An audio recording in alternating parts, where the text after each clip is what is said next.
Jadi kalau jiwamu itu ingin bertemu Allah, kalau jiwamu itu ingin bertemu dengan kekudusan, kalau jiwamu itu ingin dipersatukan dan memperoleh hidup sebagaimana dari yang datang dari Allah yang hidup, maka kamu seharusnya datang kepada Kristus yang telah memisahkan, yang telah menunjukkan bahwa Ia adalah Tuhan yang berkuasa untuk mempersatukan yang Maha Kudus dengan kita orang berdosa ini.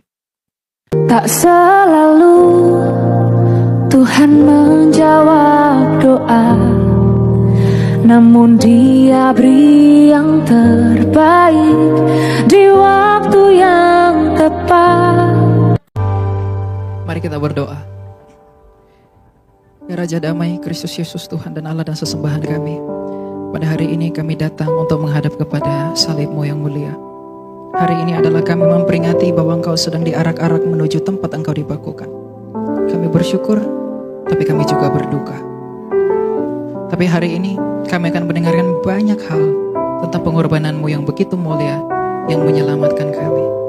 Kasih-Mu yang besar itu, karunia-Mu yang berlimpah itu, biarlah yang selalu kiranya menyertai hati dan pikiran kami, agar hati kami selalu mau datang kepadamu untuk mencari hikmat yang benar. Pada hari ini, kuduskan dan sucikan pikiran kami, agar kami dapat dilayakkan menerima yang kudus yang daripadamu. Inilah kami ya Kristus, kami hanya datang, hanya memohon belas kasih-Mu. Sertailah kami, dan tandailah kami sebagai milik-Mu.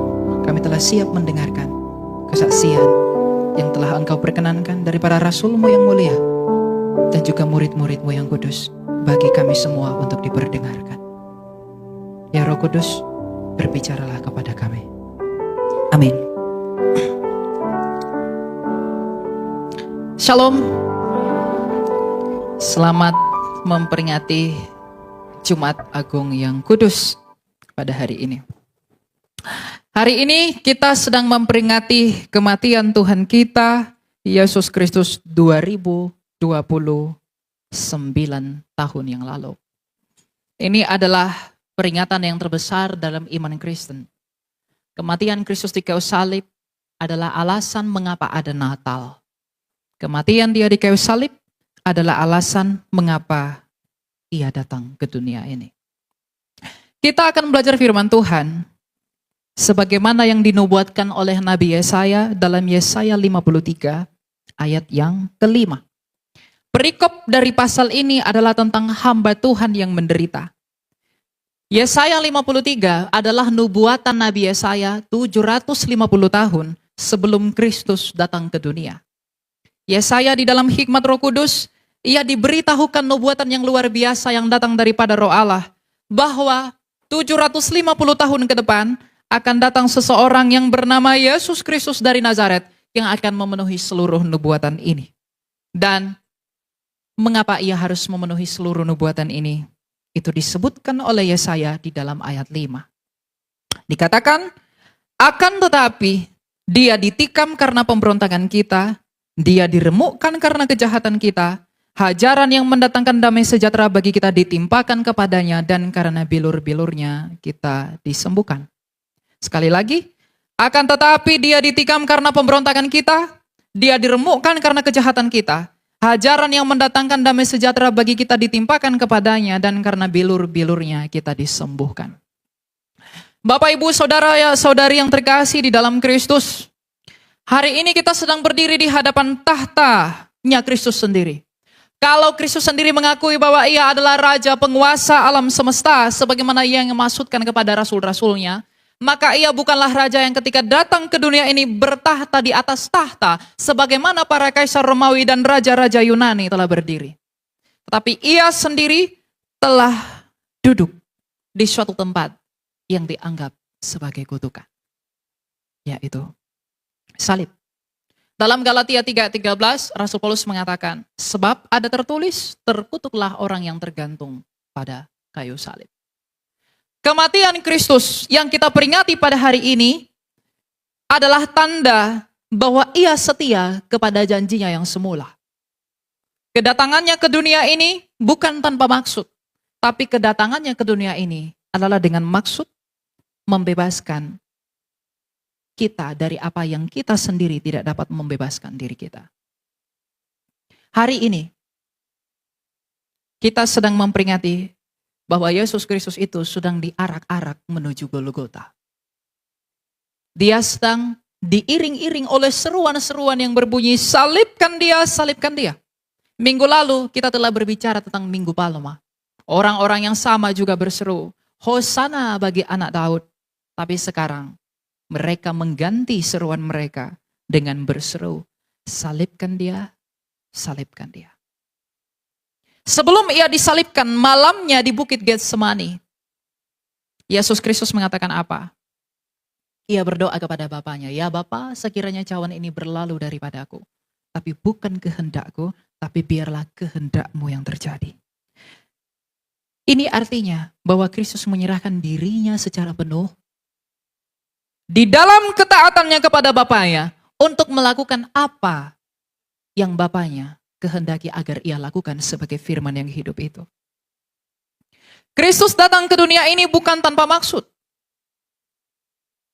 Ia tergantung di kayu salib. Ia merasakan kematian di kayu salib. Di mana dari kayu salib itu kita beroleh hidup. Itu untuk mengalahkan kayu yang menghasilkan buah yang dimakan oleh Adam dan Hawa itu. Ia harus naik ke atas salib secara telanjang untuk menggantikan ketelanjangan Adam dan Hawa ketika ia menjadi berdosa. Ia terpaku di atas kayu salib sebagai orang yang satu-satunya yang tiada duanya. Di antara dua orang penjahat sebagaimana yang dinubuatkan oleh Nabi Yesaya. Itu untuk menutupi pelanggaran Adam yang semula. Oleh karena itu dikatakan dalam kitab Roma bahwa oleh karena satu orang kita menjadi berdosa. Tapi oleh karena Kristus kita dibenarkan dan memperoleh hidup. Selama 30 tahun Kristus telah hidup. 33 tahun setengah ia mengakhiri pertandingannya. Selama 3 tahun setengah ia melayani. Dan hari ini ketika ia terpaku di kayu salib adalah puncak dari pelayanannya. Ia datang memang untuk mati. Tapi ia mati agar kematian yang seharusnya kamu terima tidak membelenggu kamu di dalam dia selama-lamanya. Tetapi kamu diperkenankan menjadi miliknya kembali. Kematian Kristus itu bukan kematian yang sia-sia. Saat ini bukanlah saat-saat di mana kamu bertanya, mengapa Tuhan mati? Mengapa Allah mati? Mengapa juru selamat itu mati? Mengapa ia tidak bisa menyelamatkan dirinya sendiri padahal ia disebut sebagai Allah orang yang hidup? Tapi saatnya kamu bertanya sekarang, mengapa ia mati? Mengapa ia merasakan semua penderitaan itu? Tapi jauh sebelum kamu dilahirkan, 2750 tahun dari sekarang, Yesaya sudah memberitahu bahwa dia ternyata ditikam karena pemberontakan kita dan dia diremukkan karena kejahatan kita. Jangan tangisi Kristus, tangisilah dirimu. Jangan berduka cita karena salib, karena dia yang terpaku. Tapi tangisilah dirimu yang menjadi alasan mengapa ia tersalib. Kalau kita tidak berdosa, tidak mungkin ada salib. Mungkin kamu terharu melihat film, tontonan yang memperlihatkan bagaimana Kristus disesah, bagaimana ia dijatuhkan. Apakah ketika saya bersedih melihat itu, apakah itu hal yang wajar? Tentu. Tetapi alangkah kita harus lebih bersedih. Kalau kita membayangkan bahwa dia tersalib di sana adalah karena saya dan kamu. Jadi jangan tangisi salibnya Mesias itu. Tangisilah dirimu yang menjadi alasan mengapa ia terpaku di atas itu. Banyak euforia, banyak fenomena ketika Jumat Agung. Betapa indahnya pengorbanan Kristus. Apakah itu salah? Tidak. Betapa agungnya tahta Kristus. Apakah itu salah? Tidak. Betapa besarnya pengorbanan dia. Dia yang menggenggam semesta ini telah naik ke atas salib.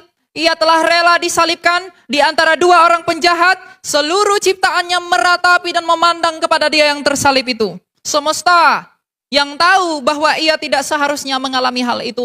Tapi ia harus mengalami itu oleh karena kasihnya. mereka pun memberi kesaksian bahwa pengorbanan Kristus, anak Daud, anak Allah, anak Adam ini merupakan pengorbanan yang menggenapi seluruh perjanjian yang telah Allah perkenankan melalui para nabinya.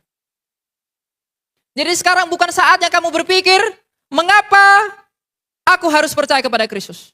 Tetapi sekarang saatnya kamu berpikir, apa alasanku untuk mengikut Dia?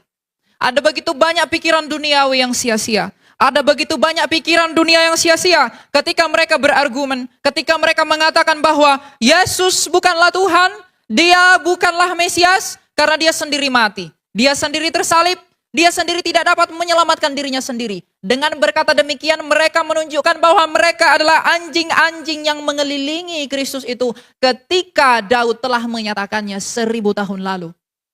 Bukankah orang-orang Roma, bukankah orang-orang prajurit Roma itu telah berkata kepada Kristus, bukankah Dia ini Mesias? Mengapa Ia tidak menyelamatkan dirinya? Dan hari ini telah bangkit semangat yang sama, yang menggugat salib yang sama, yang memperkatakan mengapa Yesus Kristus dituhankan, sedangkan Ia sendiri tidak mampu menurunkan dirinya dari tiang salib. Tapi sama seperti yang diperkatakan oleh Paulus, bahwa pemberitaan Injil adalah kebodohan bagi dunia. Tetapi itu adalah hikmat dan kekuatan bagi Allah. Kalau Kristus telah naik ke atas salib dengan sukarela, Ia yang adalah Raja Damai memberikan dirinya demi perdamaianmu dan saya yang telah bermusuhan sejak semula oleh karena nenek moyang kita. Namun di dalam Kristus kita telah dipersatukan menjadi satu tubuh kembali dengan Adam. Yang dengan demikian juga dengan Kristus. Karena Kristus telah menebus Adam. Ia masuk ke dalam dunia orang mati. Dia membebaskan semua orang-orang yang ditawan sebelum ia lahir. Yang dengan itu ia pun berseru, bersukacitalah denganku, sebab rahma yang hilang itu sudah kembali. Oleh karena itu, iman kekristenanmu tidak pernah berdiri atas dasar kemakmuran yang dibangun dan diperoleh daripadanya. Iman kekristenanmu tidak pernah dibangun atas dasar berkat-berkat jasmani yang memuaskan dagingmu di dunia ini. Tetapi iman kekristenan harus dibangun atas dasar batu karang yang teguh. Dan batu karang itulah Kristus sendiri. Dan batu karang itulah pada hari ini yang kita peringati. Sedang disesal, sedang diarak-arak, dan sedang dibawa menuju Kalvari yang telah tersalib itu. Jikalau Kristus yang adalah Tuhan dan Allahmu telah menderita. Dan jikalau Ia adalah Tuhan dan Allahmu dan adalah Mesiasmu yang hidup, telah berkorban demi kamu. Maka sekarang pertanyaannya buat kamu. Apakah yang sudah kamu korbankan buat Kristus? Saya begitu bangga ketika berbicara, saya telah diselamatkan oleh Tuhan. Mengapa saya diselamatkan? Ia mengasihi saya. Saya mengikut Dia sebagai Tuhan dan Juru Selamat saya. Tetapi tindakan kita setiap hari tidak mencerminkan bahwa kita mengikut Dia. Ada orang meninggalkan Kristus, lalu kita menuduh, wahai engkau Yudas, mengapa engkau mengkhianati Yesus? Ada fenomena yang meninggalkan Kristus. Dan kita menyebut mereka sebagai Yudas. Tapi kita tidak sadar bahwa kita juga adalah Yudas. Semua kita adalah Yudas. Karena tanpa pengkhianatan kita kepada perintah Allah yang semula, maka tidak mungkin ada salib. Bukankah Adam dan Hawa telah berkhianat kepada Allah dengan mengingkari ketaatannya kepada Allah? Sehingga salib itu dihadirkan. Perpindahan iman dari Kristen kepada iman yang lain itu adalah hal yang salah. Tetapi alangkah lebih salah kalau lampinmu, pakaianmu ada salibnya, tapi ideologi, pikiran, maksud hati, motivasimu tidak lagi seturut dengan keinginan Kristus. Renungkanlah hal ini. Kematiannya hari ini bukan oleh karena kesalahannya.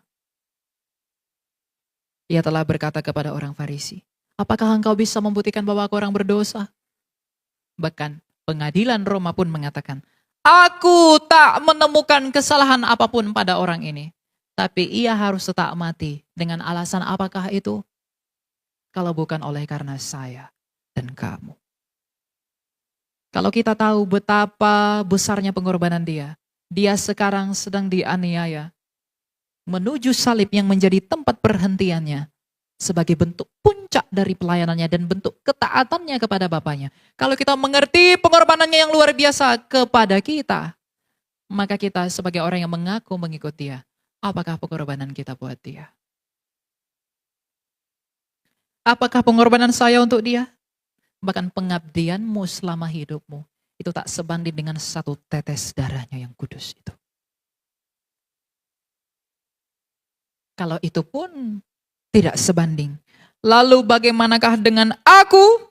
Lalu bagaimanakah dengan kamu yang tidak rela berkorban demi Kristus? Pengorbanan Kristus ini menjadi perenungan bagi kita semua. Mungkinkah kita termasuk orang yang dipersatukan dengan keselamatan itu, kalau kita sendiri tidak hidup di dalam keselamatan itu? Terlalu mudah mengatakan aku orang diselamatkan. Terlalu mudah menangis membayangkan salib Kristus. Terlalu mudah untuk menangis karena mengingat dosa-dosa kita. Tapi apakah mudah bagi saya dan kamu untuk merelakan hati demi pertobatan untuk kerajaan Allah?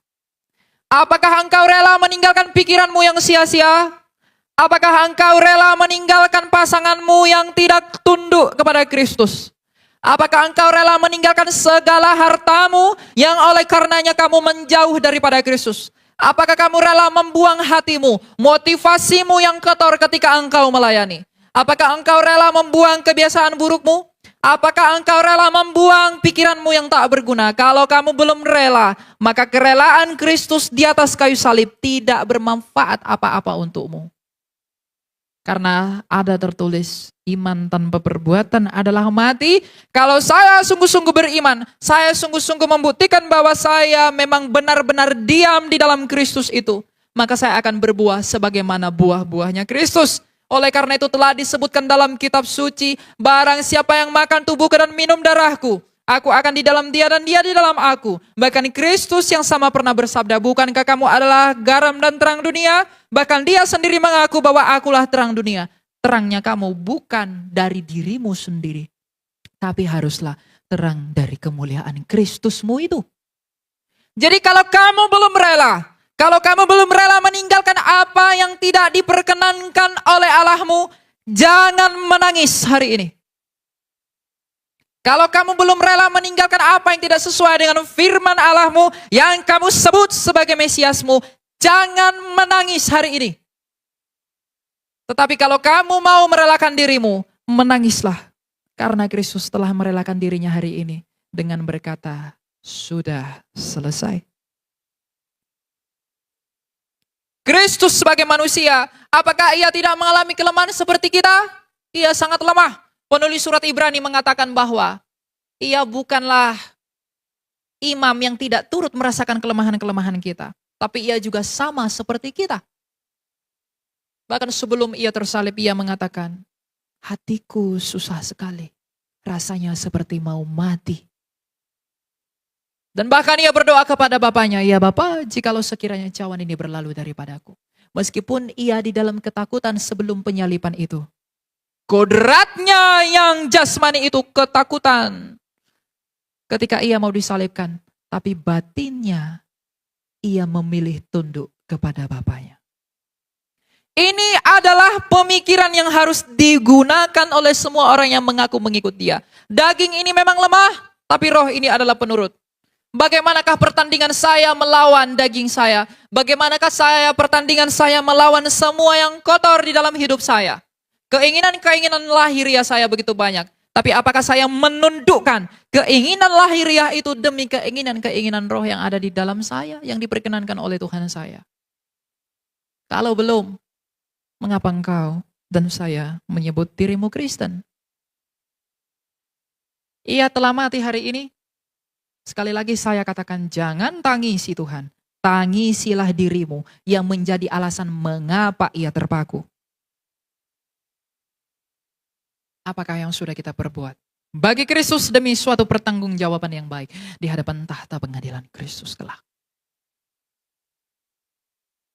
Kita tidak bisa membayangkan betapa sakitnya yang ia rasakan itu. Kita tidak bisa membayangkan betapa dalamnya pengorbanan dia itu.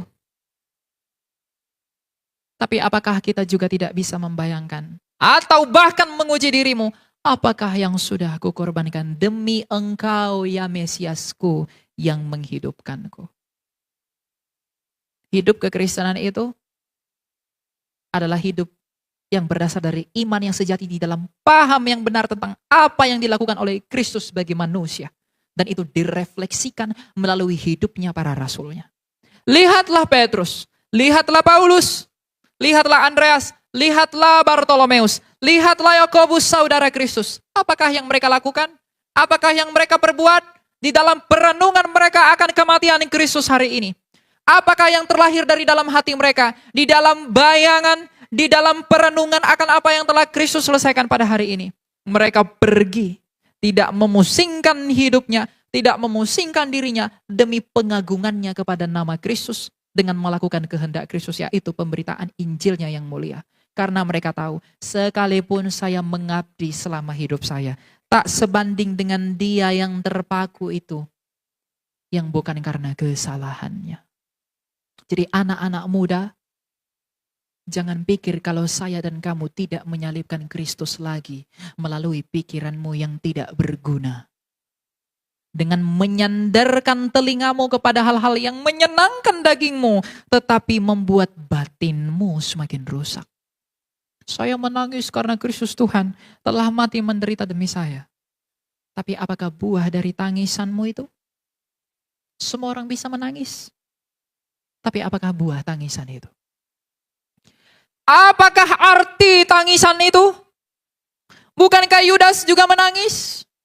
Tapi apakah buah tangisan Yudas? Bukankah Petrus juga menangis? Tapi apakah buah tangisan Petrus? Semua orang bisa melakukan hal yang sama, tindakan yang serupa, tapi berbeda motivasinya. Sama seperti Kristus pun tersalib.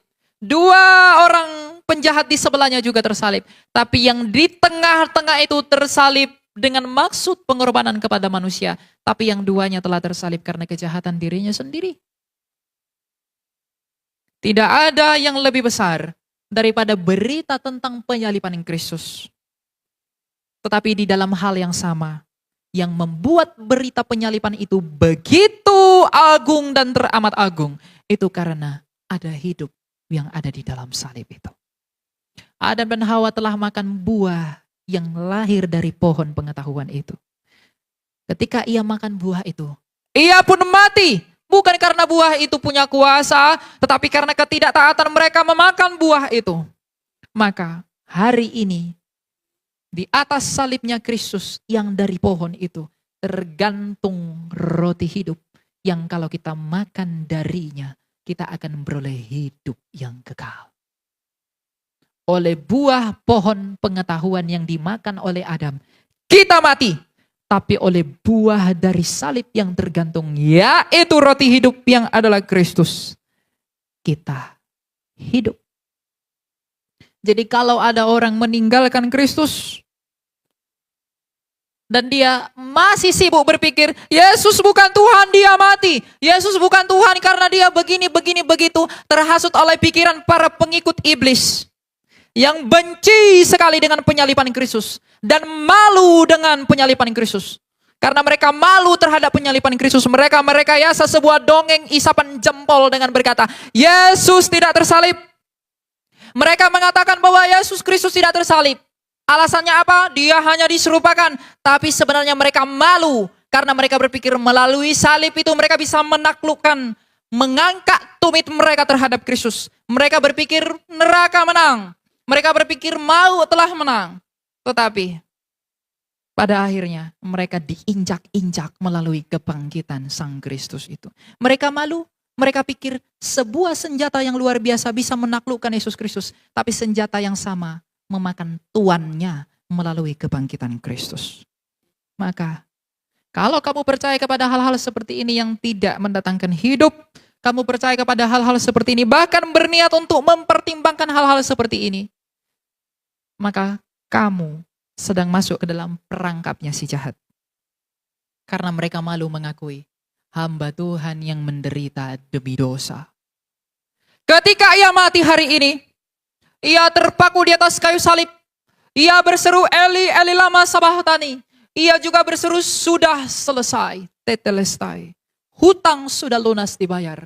Maka pada saat kegelapan waktu itu, terbelahlah tabir bait suci.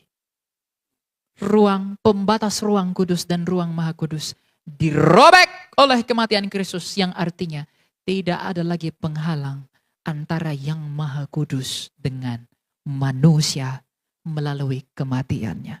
Jadi kalau jiwamu itu ingin bertemu Allah, kalau jiwamu itu ingin bertemu dengan kekudusan, kalau jiwamu itu ingin dipersatukan dan memperoleh hidup sebagaimana dari yang datang dari Allah yang hidup, maka kamu seharusnya datang kepada Kristus yang telah memisahkan, yang telah menunjukkan bahwa Ia adalah Tuhan yang berkuasa untuk mempersatukan yang maha kudus dengan kita orang berdosa ini. Karena kekudusannya lah yang mengaliri kita semua agar kita menjadi kudus, yang dengan demikian oleh iman kita kepada Dia, kita beroleh pembenaran dan pengudusan. Sehingga dengan itu kita dilayakkan untuk menerima karunia surgawi, yaitu kehidupan yang kekal bersama-sama dengan Dia di langit dan bumi baru. Jadi kalau kamu berpikir untuk meninggalkan Kristus, jangan berpikir 1, 2, 3 kali. Bahkan seluruh hidupmu harus menjadi perenungan mengapa kamu harus percaya kepada Dia. Jadi hari ini, renungkanlah dan tangisilah dirimu bahwa kamulah alasan mengapa Dia tersalib. Dan kalau kamu sudah menangisi dirimu, dan saya pun menangisi diri saya, bahwa karena saya yang orang yang paling berdosa inilah Dia tersalib. Maka setelah kita menangis, maka refleksikanlah, apakah yang bisa ku persembahkan buatmu di dalam hidupku sebagai bentuk syukurku kepadamu, ya Raja Damai. Pertanyakanlah, kamu sibuk bekerja di kantormu, kamu sibuk cari uangmu, kamu sibuk melakukan segala sesuatu, tapi pernahkah kamu sibuk mencari kerajaan Allah? Pernahkah kamu sibuk mencari pribadi yang tergantung di kayu salib itu? Pernahkah kamu sibuk memenuhi pikiranmu dengan hal-hal yang sesuai dan relevan dengan hikmat yang daripada Allah? Kalau belum, apakah makna baptisan yang kamu terima itu? Apakah makna perjamuan yang kamu terima itu? Saya mengikut Kristus, saya percaya kepada Kristus, saya datang ke gereja, saya dibaptiskan. Tapi sebagaimana Kristus telah bersabda, bahwa dari buahnya lah kamu dikenal. Kalau buah-buah hidup kita tidak mendatangkan bagi kemuliaan Kristus, itu pun tidak bermanfaat. Bapak-bapak, ibu-ibu, dan semua orang, pertanyakanlah hal ini kepada dirimu. Sebelum sukacita pada hari Minggu akan kita terima, tapi sekarang, orang kaya dan orang miskin bergandengan tanganlah untuk saling menangis tentang apa yang sudah kamu lakukan bagi Tuhanmu. Orang kuat, orang lalai, dan orang lemah, duduklah bersama untuk menghormati salib Tuhanmu yang sedang terbentang menghadap kamu. Orang muda dan orang tua, hari ini juga, berpelukanlah di hadapan darah Kristus yang telah dipercikkan bagi kamu. Statusmu di dunia tidak akan mempengaruhi bagaimana status kamu di hadapan Allah. Sekalipun kamu orang kaya, kamu orang hebat, kamu orang besar, itu tidak akan menolongmu. Tapi itu akan menolongmu. Perbuatan-perbuatan yang baik, perbuatan-perbuatan yang benar, perbuatan-perbuatan yang kudus, yang dapat menjadi suatu pertanggungjawaban yang baik di hadapan Allah, itu akan membantumu dan menolongmu ketika kamu di hadapan pada pengadilannya. Sebagaimana kita sedang mengingat Kristus telah mati pada hari ini, maka kamu pun dan saya yang menjadi alasan kematiannya Dia di dalam salib itu, saya pun mengatakan, ingatlah juga akan kematianmu. Kalau Kristus telah mengingat kematiannya, dan kita pun mengingat kematiannya, bahwa kematiannya telah mendatangkan kehidupan bagi kita, yang dengan jalannya Ia mati di kayu salib, Ia menanggungkan kutuk yang seharusnya kita terima. Ia memakai mahkota duri. Ketika Allah di perjanjian lama mengutuk tanah, Ia berkata, kamu makan dari semak duri. maka kutuk yang dari duri itu ditanggung oleh Kristus di kepalanya. Maka kutuk yang harusnya kamu terima telah ditimpakan kepada Kristus. Inilah syukur yang menjadi alasan utama orang Kristen bersyukur. Karena tanpa salib ini, apakah yang bisa kamu perbuat? Tangisilah dirimu, karena kamu adalah alasan mengapa ia tersalib. Dan setelah itu, renungkanlah. Ujilah dirimu, apa yang sudah kamu perbuat kepada dia. Sebagai tanda, apakah engkau sungguh mengasihi dia? Apakah saya sungguh mengasihi dia? Kalau kamu dan saya sungguh-sungguh mengasihi dia, sebagaimana sabda Kristus dalam Injil Yohanes, jikalau kamu sungguh-sungguh mengasihi aku, jikalau kamu sungguh-sungguh menyayangi aku, maka kamu pun akan melakukan perintahku. Maka lakukanlah perintah Kristus untuk menguduskan ia, untuk memuliakan dia. Sebab Kristus telah datang sebagai yang hina, agar kemuliaan dinyatakan padanya kelak, dan itu telah dinyatakan. Maka sekarang, marilah turut mengambil di dalam kehinaan Kristus, di dalam penderitaan Kristus, demi penantian dan sukacita yang akan dilimpahkan bagi kita. Kristus telah tersalib, tetapi salibnya itu ada karena saya dan kamu. Ingatlah bahwa karena kita adalah alasan mengapa ia tersalib, maka sekarang pikirkanlah bukan ke belakang, tapi pikirkanlah ke depan. Apa yang akan aku lakukan demi engkau, ya Mesiasku yang hidup? Apa yang bisa aku kerjakan? Apa yang bisa aku lakukan demi suatu pertanggungjawaban yang kudus di hadapan tahta pengadilanmu? Kamu mendengarkan berita Injil ini adalah anugerah. Saya orang berdosa memberitakan Injil ini adalah anugerah. Tapi anugerah terbesar adalah bahwa Kristus masih memperkenankan kita untuk mengenali dia. Kenalilah Tuhanmu, tanpa pengenalan akan dia, kamu dan saya tidak akan bisa berbuat apa-apa.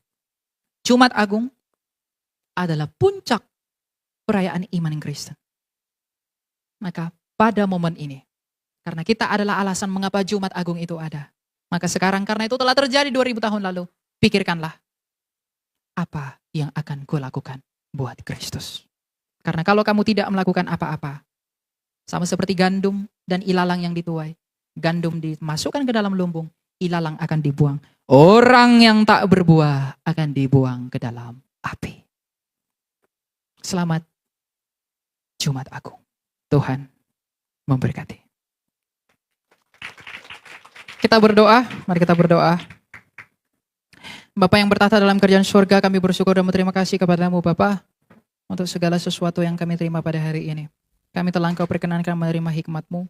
Kami telah Engkau perkenankan untuk menerima yang baik yang daripadamu. Kami adalah alasan mengapa Engkau telah mengutus firman-Mu yang hidup ke dunia menjadi manusia yang kami kenal sebagai Yesus Kristus. Untuk menyelamatkan kami, orang-orang yang Engkau kasih ini. Tapi Engkau yang sungguh-sungguh tahu apakah kami sungguh-sungguh mencintai Engkau atau tidak. Apakah yang sudah kami perbuat demi kerajaan-Mu? Apakah yang kami sudah perbuat demi pelayanan kepadamu? Engkau tahu bahwa kami ini orang-orang yang begitu berdosa. Dosalah yang kami upahi untuk perbuatan kudus-Mu. Maka kami tidak bisa berharap apapun kecuali kasih karunia-Mu untuk selalu memampukan kami melakukan apa yang berkenan di hadapan-Mu. Daging kami begitu lemah. Oleh karena itu kami memohon pertolongan-Mu agar Engkau menolong kami melakukan apa yang benar menurut kehendak-Mu.